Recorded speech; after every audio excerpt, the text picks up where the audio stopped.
Hello my beautiful friends, it's Julia here from Made by the Chef, and today I have got an amazing recipe for you. So my wonderful friends Ozerlat Coffee, based in Cyprus, Nicosia, where I'm from, so very close to my heart, sent me some coffee.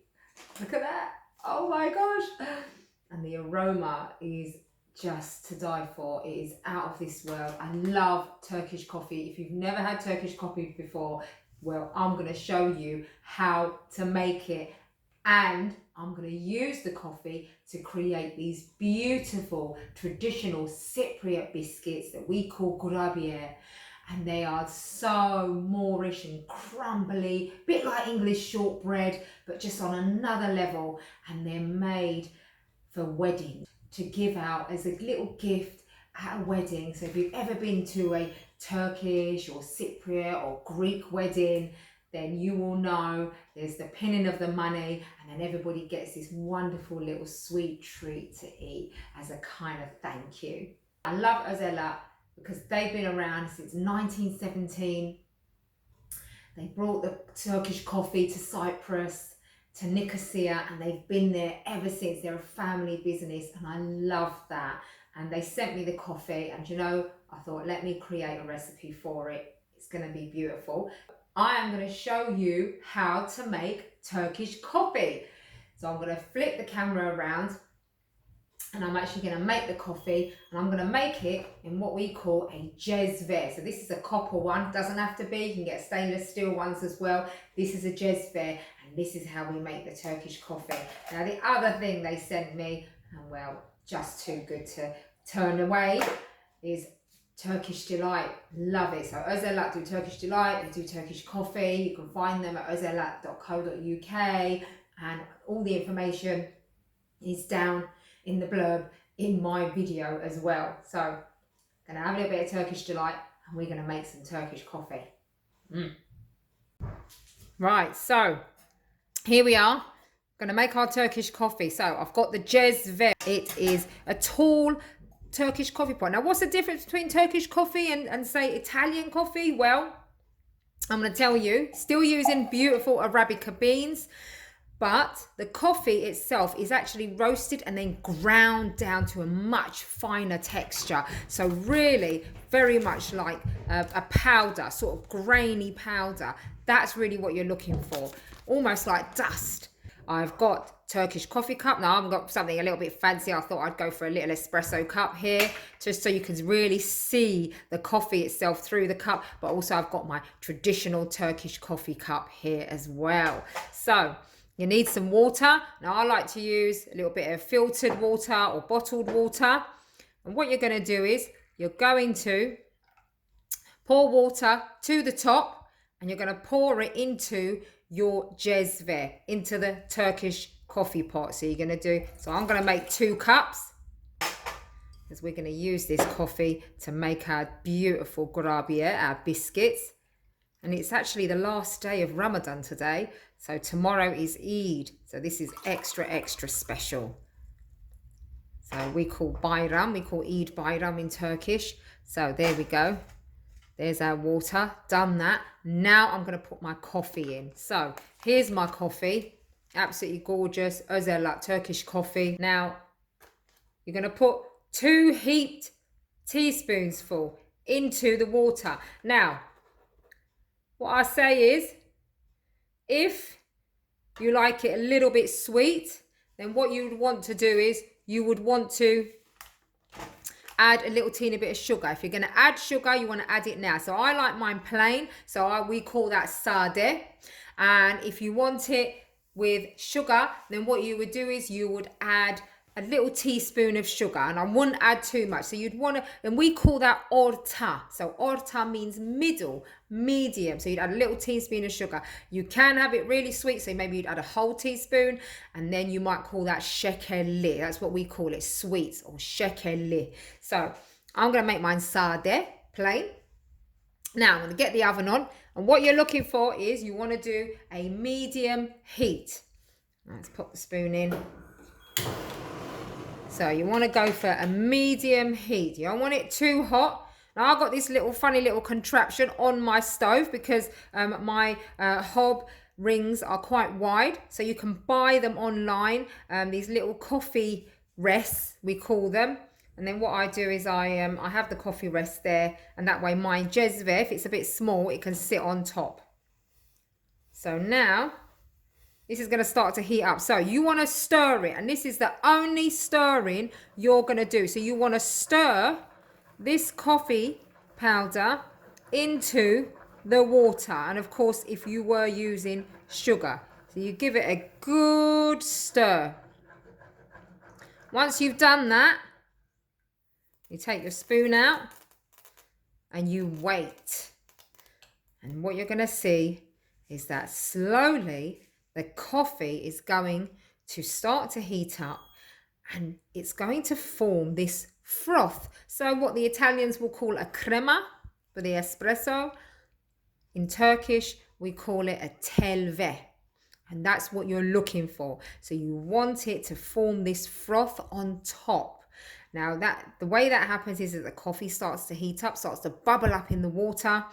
And then you'll see it will start to sizzle and bubble up on the sides. And what you want is you want to see that sizzle and bubble as it starts to slowly rise up. Then you're going to take it off the heat. So let's watch that magic happen. It's heating up, and we're going to watch the magic. Now, traditionally, coffee came to Turkey. Coffee was a real Turkish art, and it is a Turkish art. It's been around for about 500 years. And as I said, Ozerlat, they've been in Cyprus since 1917. Absolutely amazing. I mean, coffee itself is such an art. It's such a beautiful experience. Not to be, I always say coffee is something that you should savor. So, 1 cup a day should be plenty. And when you do enjoy that cup of day, adopt that element of mindfulness that I'm always talking about as well. Take your time over the coffee. Have that little piece of Turkish delight, or that little bit of kurabiye biscuit, a glass of water. Sit there, ponder, have a little moment to yourself, take that time out. I remember with the coffee, we used to go to Cyprus, and we'd stay with my auntie in Cyprus, and she had a neighbour, and she'd call her neighbour over, and we'd all sit round and we'd have our Turkish coffee time, and we'd all be talking and sharing stories. It's a really beautiful experience. Right, you can see it's rising up now. Hopefully you can see it's starting to rise up. Look, and there it is. So you've got this beautiful little froth forming at the top. So I'll put that back on just to show you. There it is. I want to take that off the heat for a second. And now what you do is you get that and you pour that into the cup. So just about 1/3 of the way up, so that you've got that froth on top. You can see that now. And then what you do, you pop it back on the heat, and you're going to let that bubble up one more time, so that it really does come up as if it's going to rise up to the surface. Now, don't forget about it. Do not ever be distracted and take your mind away from the coffee. When you're making the coffee, you have to have full concentration. Don't ever take your mind off the coffee. Otherwise, what will happen is it will bubble up, it will overflow, and then it will spill everywhere. And we don't want that. So here we go. It's coming up to the surface. It's bubbling up one more time now. And what happens is almost like the sides close in on itself. So the sides will creep up, and then it will all almost like come together like a volcano. And that's really what you're looking for, this volcano effect. Oh, it's looking beautiful, and it's smelling wonderful, because as the coffee cooks, get this beautiful nutty aroma. There we go. There you can see. And that's it. It's come up. So then you get even more of a little froth, and then you pour the rest of that coffee into the cup. There we go. Look at that. Oh, that is just divine. Absolutely beautiful. That is so fantastic. And there we go. I'll put that aside, and you can see there's our Turkish coffee. And now we're going to drink one, and we're going to use one to make our kurabiye.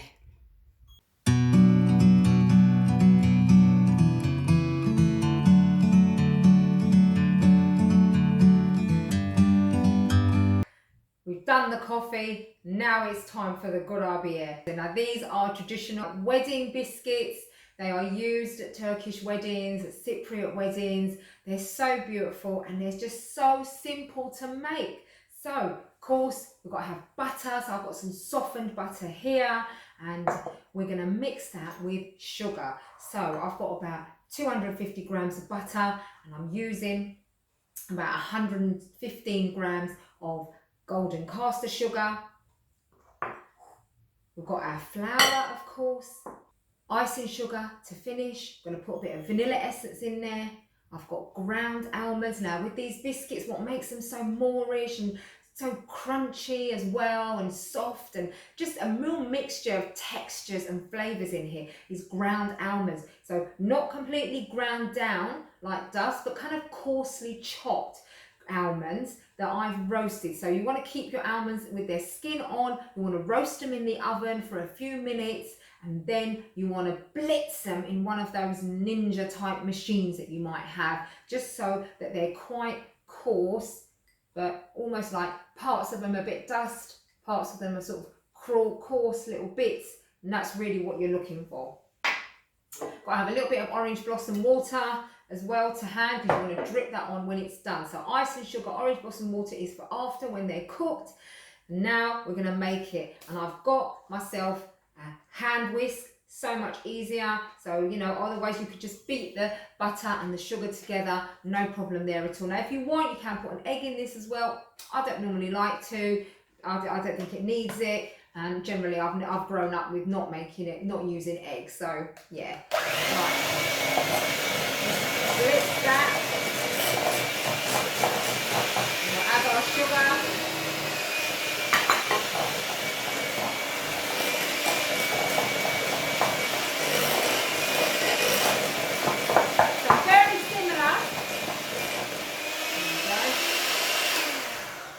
That's it, that'll do. That's enough of that noise. I'm actually going to split this mixture in two because we're going to make one lot of cookies using the coffee that we made and another lot of cookies using the actual coffee powder. So we can show you, so that I can then show you the difference. Right, so what you want to do is you just want to take out about half of it and pop it into another bowl. A bit of vanilla extra. I've got the good stuff here. This is really nice, this one, but you know, again, you don't need to. You can use a bit of the liquid vanilla extract. That's absolutely fine. I'm going to beat that in. Just mix that in now, and then I'm going to add my coffee. So now actually in these biscuits traditionally they would have used a bit of brandy, so nothing wrong with the coffee. So I'm going to go in for probably about 3 teaspoons. I reckon that's plenty. I don't want to waste that gorgeous coffee. I'm then going to add my coarsely ground down, chopped, roasted almonds. So I'm going to mix that in as well. Oh, and now it is really taking on a whole other world of goodness and flavour. It's going to be so beautiful. Finally, I'm going to add the flour. So I'm only going to put about half in there because obviously I'm going to make another one. Now I'm using 00 flour. I love the fineness of the flour, but really any old plain flour will do. Now you want to be plain flour, not strong flour. So there we go. And let's mix that in. So I'll initially go with the spoon and then I'll do the rest by hand. Now you only want to add enough flour as you need. This mixture is quite buttery, and as per shortbread, you don't really put water in there. You just mix it in to make up the dough. So when you drink the Turkish coffee, you never drink it right to the bottom. You always leave a little bit there. And if you know someone who's a bit of a fortune teller, then of course, just like the old days with the old Rosie Lee telling the tea leaves, fortune from the tea leaves, the Turks, Cypriots, Arabs, they will tell your fortune from a Turkish coffee cup as well. How exciting is that? So there's my dough, Look at that, just like pastry dough. So it's not bread dough. So when you push your finger into it, you still see the indentation. That's what you're looking for. So I'm going to set this aside. And what we're going to do is, we're going to make the other dough. I'm going to add the almonds. There we go, the last of the almonds. I'm going to mix those in. Beat those in. And then I'm going to add some flour, and I'm going to add some of the coffee powder this time as well. So that is ready. Okay, so I've got 2 doughs now, both of them ready. Now what we're going to do is I'm going to show you how to roll them, cut them, and make our biscuits. So I've got the camera directed down on the surface just to show you. Here's the doughs. So I've split this one in 2. Now, different methods. So I'm going to show you. You can either roll it out into a sausage, like so. This is so simple, so simple. Just can't beat it really. Super easy. And this is how you can tell if you've got it the right thickness. So once you've rolled it out into a sausage, you want to flatten it down. And if you lay your palm next to it, then what you're looking for is the thickness of your palm. So just like so. So actually these biscuits, this kurabiye, they're meant to be quite thick. All right, so you're not meant to have them too thin. Obviously everyone's palms are of a different thickness, but that's the kind of thing that you're looking for.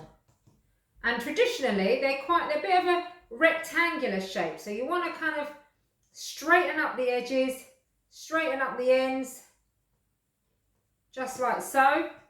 And remember, you can scale up or scale down depending on how much you want to make. I always make a whole ton at home because they go in about 5 seconds. There you go. That's the sort of thickness you're looking for.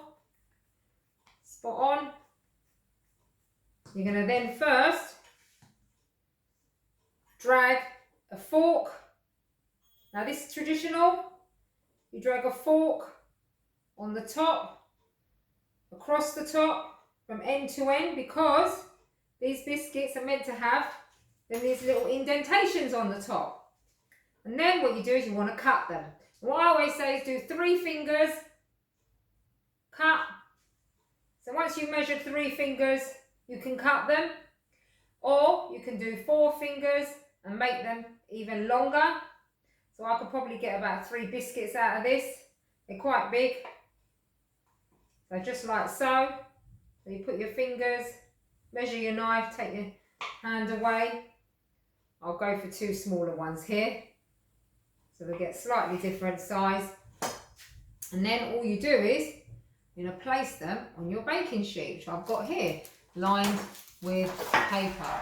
I'm going to pop them on top, and they are all going to bake in the oven. So now, I'm going to show you though, something a little bit cheeky. So here's my other dough, and this is one that we use a coffee powder. You want to get probably about a golf ball amount in your hand, roll it into a ball, and then you're going to stick a little hole in there. And I'll tell you what I'm going to do, get a bit of Turkish delight. I'm going to pop that in. Now, if you want some of this beautiful coffee, you want to try this beautiful coffee, if you like the post, and you can follow as well, you've got to follow Ozerlat. You follow Ozerlat, you like this post, and you like the video,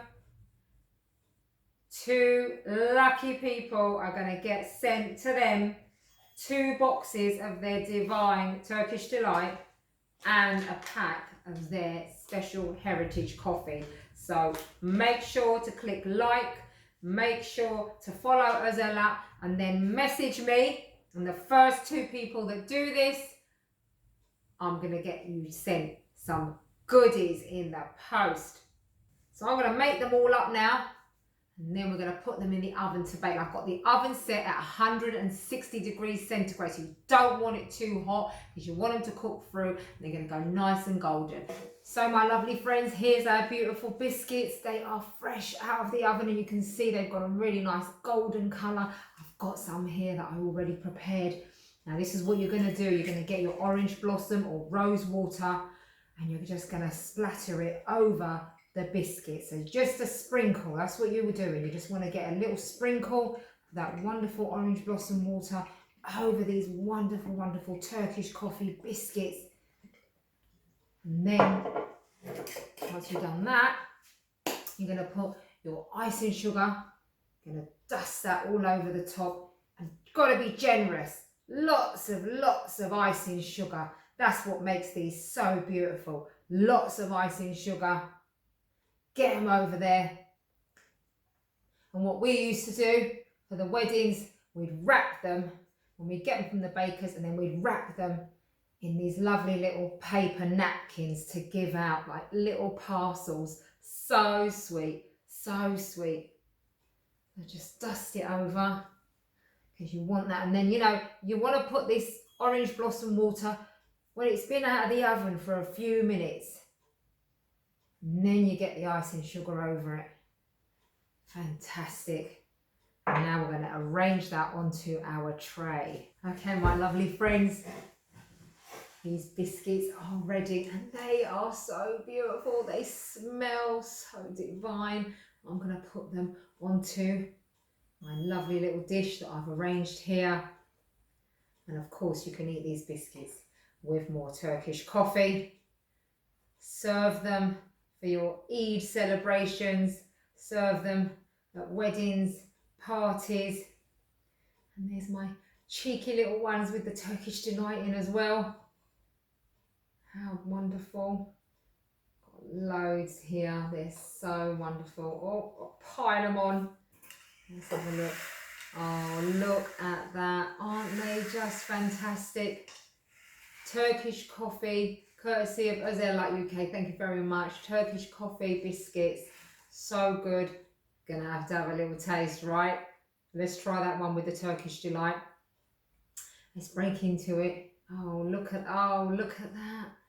And there's your little bit of Turkish delight, little surprise. And here's our Turkish biscuit. Oh, little bite, little hit of coffee. So good. Thanks for watching, everybody. I hope you enjoyed the Kurabiyesi. Please have a go. Please make it at home. Everybody out there who's celebrating Eid tomorrow, have a wonderful, wonderful time. Have a wicked day. And I'll see you again soon.